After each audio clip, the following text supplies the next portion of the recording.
A death threat is a strange kind of danger. It isn't an accident or bad luck or a random encounter with stranger. It's a specific person or a specific group telling you directly that they want you dead, and then leaving you to live with that knowledge, sometimes for years, never knowing if or when it might actually happen. Tonight, 3 true stories about people who lived under that exact shadow. A novelist who spent over 3 decades under an international death sentence issued by a foreign government, only to be attacked on a stage in rural New York. More than 30 years after the threat was first issued, a teenage girl in Pakistan who kept speaking out for girls' education even after the group threatening to kill her made that threat explicit, and who was shot for it in broad daylight. And a Kansas doctor who survived one assassination attempt, endured decades of organized threats and violence against his clinic, and was ultimately murdered inside his own church. Every detail in this video is documented. Court records, news archives, and the accounts of the people who lived through it, in their own words. None of it is exaggerated for effect.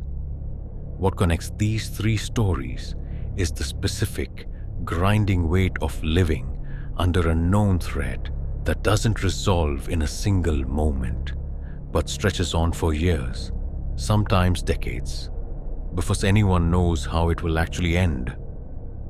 Let's get into it. In 1988, the British Indian novelist Salman Rushdie published a novel called The Satanic Verses, a work of magical realism that included a fictionalized, satirical portrayal of events loosely connected to the life of the Prophet Muhammad. Rushdie was already an internationally acclaimed writer by that point, having won Britain's Booker Prize years earlier for an entirely different novel. He was, by any measure, a literary figure, not a provocateur seeking controversy. The book was immediately controversial anyway, viewed by many Muslims around the world as deeply blasphemous.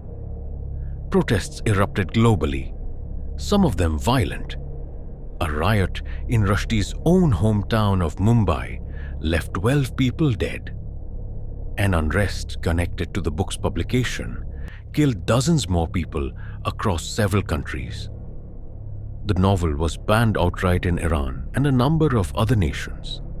In February of 1989, Iran's supreme leader, Ayatollah Ruhollah Khomeini, issued a fatwa, a formal religious ruling, publicly calling for Rushdie's death, along with anyone else involved in the book's publication, and offering a financial bounty to whoever carried it out. Khomeini died later that same year, but the fatwa itself was never formally withdrawn by the Iranian government that followed him. Rushdie, virtually overnight, became one of the most literally hunted writers on the planet. The threat wasn't abstract. In 1991, the book's Japanese translator was stabbed to death. That same year, its Italian translator survived a separate knife attack. In 1993, the book's Norwegian publisher was shot 3 times outside his home and survived. Rushdie himself went into hiding under a British government protection program, living for years under a constant, round-the-clock armed guard, moving between safe houses under an assumed name. Joseph Anton, a pseudonym he would later use as the title of his own memoir about the ordeal. For nearly a decade, Rushdie lived almost entirely out of public view, his location a closely guarded secret even from many of his own friends. In 1998, the Iranian government, under a new administration, announced it would no longer actively enforce the fatwa. a diplomatic softening that allowed Rushdie to gradually return to something resembling a normal public life, giving lectures, attending literary events, and eventually settling in New York City. Iran's government never issued a formal fatwa specifically revoking Khomeini's original order, but for years, the immediate day-to-day danger appeared to Rushdie and to much of the world watching to have quietly faded into history. It hadn't.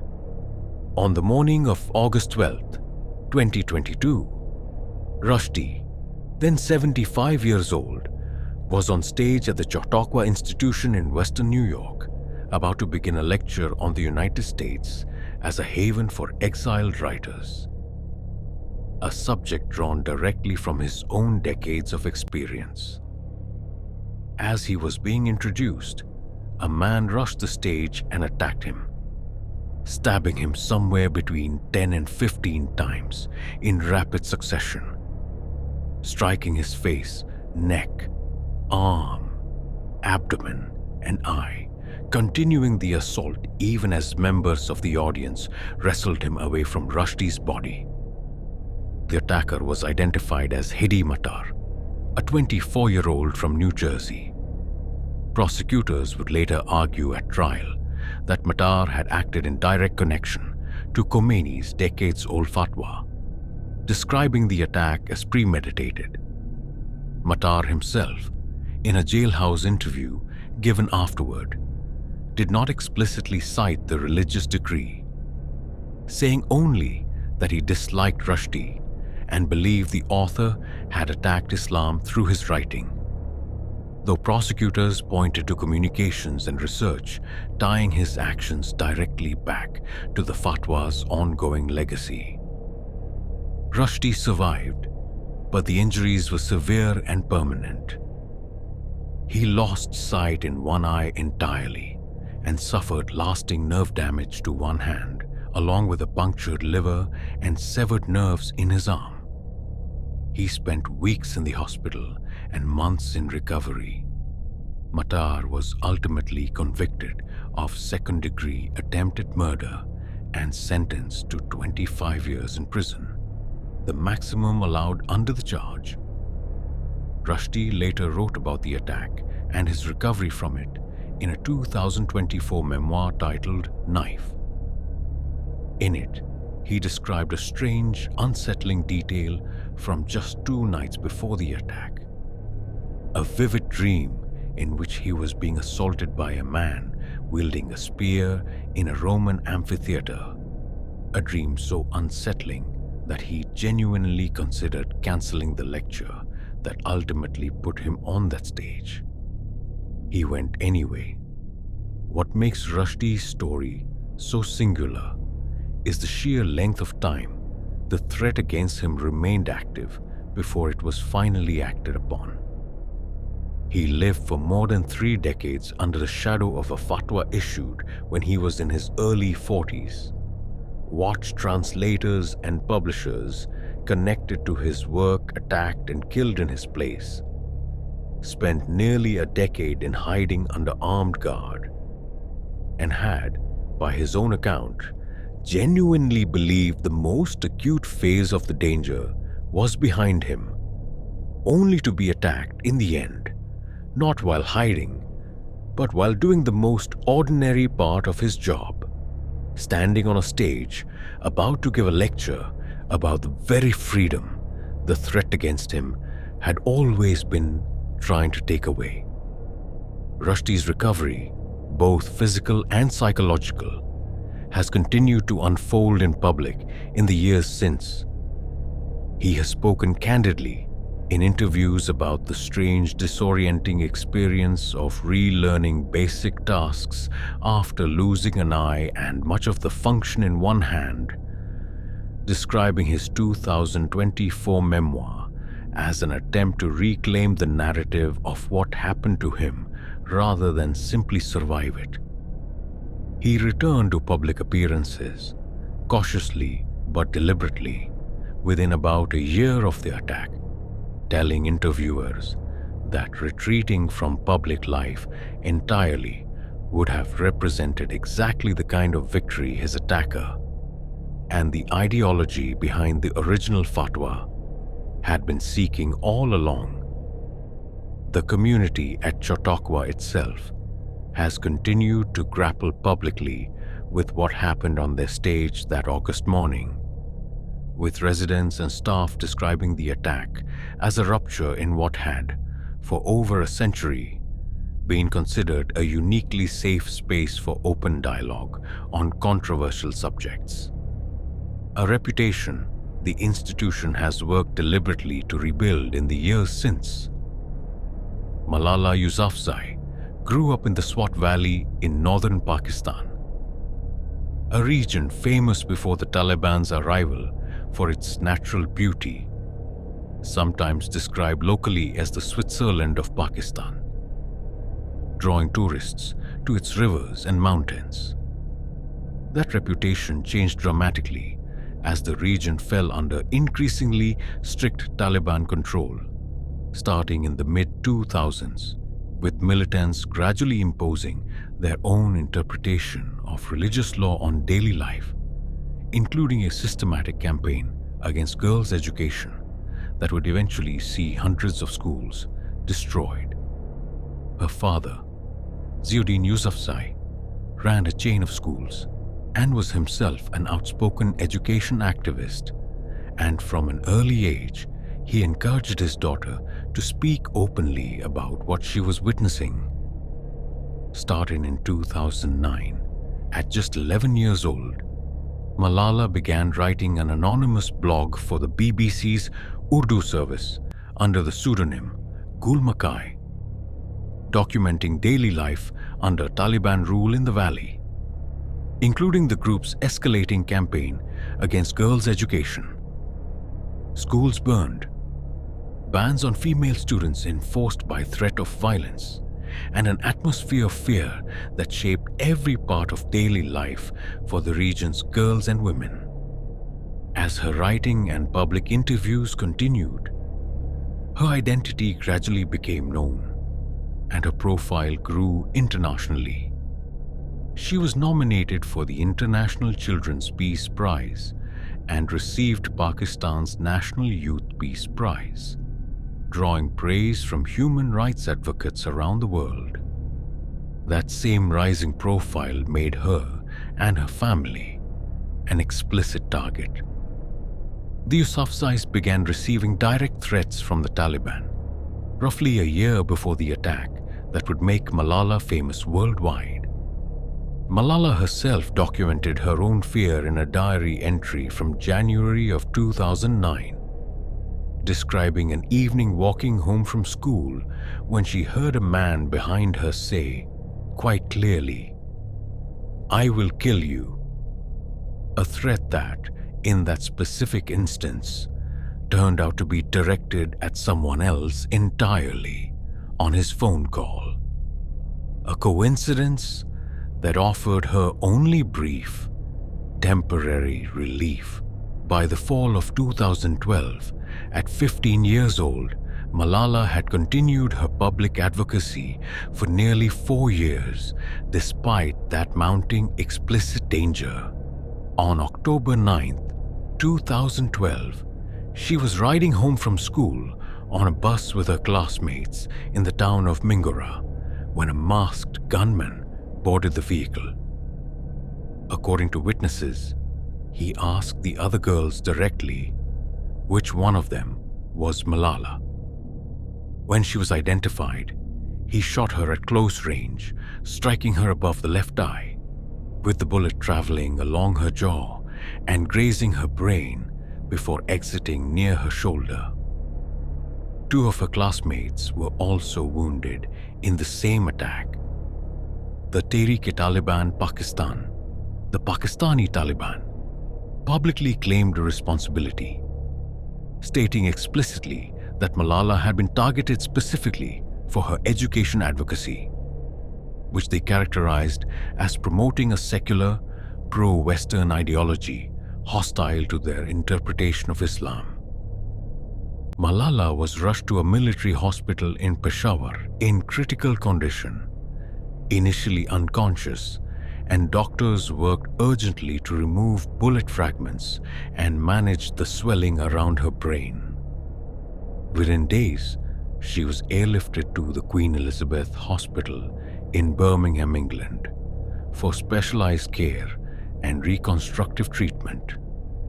She survived, gradually regaining consciousness, and over the following weeks, slowly recovering both physically and cognitively from what should, by almost any reasonable medical expectation, have been a fatal wound. The attack, rather than silencing her, had the opposite effect on a global scale. It generated an outpouring of international condemnation and support, elevating a story that had previously been known mostly within Pakistan into a worldwide symbol of resistance to violent extremism and a rallying point for girls' education advocacy. Less than a year after being shot, Malala stood before the United Nations on her 16th birthday and delivered a speech in which she said directly that the attempt on her life had failed to achieve what her attackers wanted. That instead of instilling fear in her, it had killed her weakness, her fear, and her hopelessness, and given birth to strength and courage in their place. The threat, however, didn't simply end with her survival. Nearly a year after the shooting, a Taliban spokesperson told a British newspaper directly that the group would target her again if given the opportunity, explicitly reaffirming their intent. Pakistan's military later announced the arrest of 10 Taliban fighters connected to the plot, revealing that Malala's name had been just one entry on a broader death list of 22 targets compiled by the group's regional leadership. In 2014, at 17 years old, Malala became the youngest person in history to receive the Nobel Peace Prize, sharing the honor with Indian children's rights activist Kailash Satyarthi. She has continued her advocacy work in the years since, living in the United Kingdom with her family, unable to safely return to the region where she grew up, but never fully retreating from the cause that made her target in the first place. Malala's father has spoken openly in the years since about the particular anguish of having encouraged his daughter's activism as a young child, only to watch it very nearly cost her life. He has described the months leading up to the shooting as a period in which the family understood, on some level, that the danger was real and escalating, but continued regardless, believing the cause itself was worth the risk they were taking. Malala herself has pushed back against any narrative that frames her survival as some kind of miraculous exception, pointing out in interviews and in her own memoir that thousands of other girls and activists across the world have faced similar threats for similar reasons without receiving anything close to the same global attention or medical resources that ultimately saved her life. She has used much of her platform since the shooting specifically to redirect that attention toward girls whose stories never made international headlines, funding education initiatives through the Malala Fund in regions facing many of the same pressures she grew up under in Swat. Dr. George Tiller was, for decades, one of the few physicians in the United States willing to perform late-term abortions, running a clinic in Wichita, Kansas, that drew patients from across the country facing complex and often medically severe circumstances. He had, by his own account, entered the field in an unusual way. His father, a general practitioner, had quietly performed then illegal abortions himself decades earlier, and George took over the family medical practice after his father's death, gradually shifting its focus toward women's reproductive health care. That specific, narrow niche of his practice made him one of the most polarizing and heavily targeted figures in the entire American anti-abortion movement for the better part of 30 years. The threats against Tiller were never abstract or occasional. They were sustained, organized, and repeatedly acted upon. In 1985, his clinic was bombed. In 1993, an anti-abortion activist named Rachelle Shelley Shannon shot Tiller in both arms outside his clinic. He survived and remarkably returned to work, performing procedures again the very next day. Tiller became, over the following years, a fixture of the national anti-abortion movement's most intense organized protests, including the 6-week 1991 Summer of Mercy campaign in Wichita, during which activists blockaded clinic entrances and physically threw themselves in front of cars, attempting to enter clinic parking lots. He also faced repeated legal challenges over the years, specifically targeting the legality of his practice, including a 2009 criminal trial in which he was acquitted on all charges tied to Kansas's second opinion requirement for late-term procedures. Among those who had spent years fixated on Tiller was a Kansas City electrician named Scott Roeder. Roeder later testified that he had been contemplating killing Tiller since 1993. The same year Tiller survived being shot by Shannon. After becoming a born-again Christian and growing increasingly involved with the anti-abortion movement, including organizations that had, at various points, explicitly condoned violence against abortion providers. In the months before the murder, Roeder posted online under his own name, discussing the idea of organizing larger crowds to attend Tiller's own church, specifically to increase pressure and public attention on him.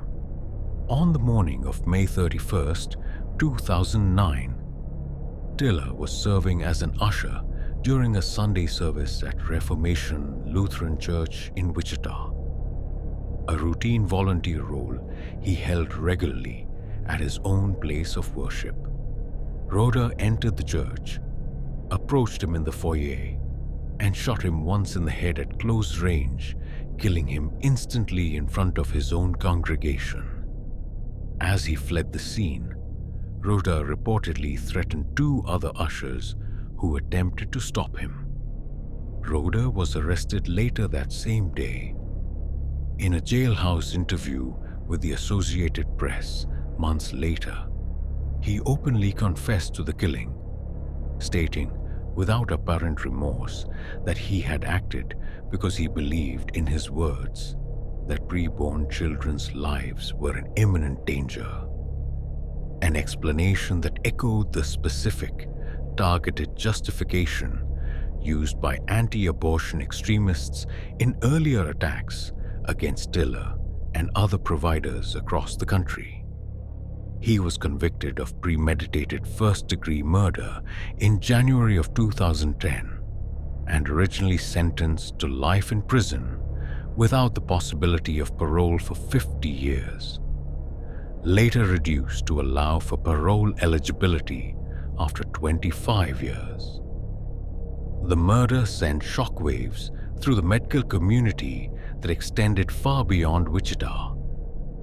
Both supporters and opponents of legal abortion publicly condemned the killing, including prominent leaders within the national anti-abortion movement itself, who explicitly rejected violence as a legitimate tactic, even while continuing to oppose Tiller's work through legal and political channels.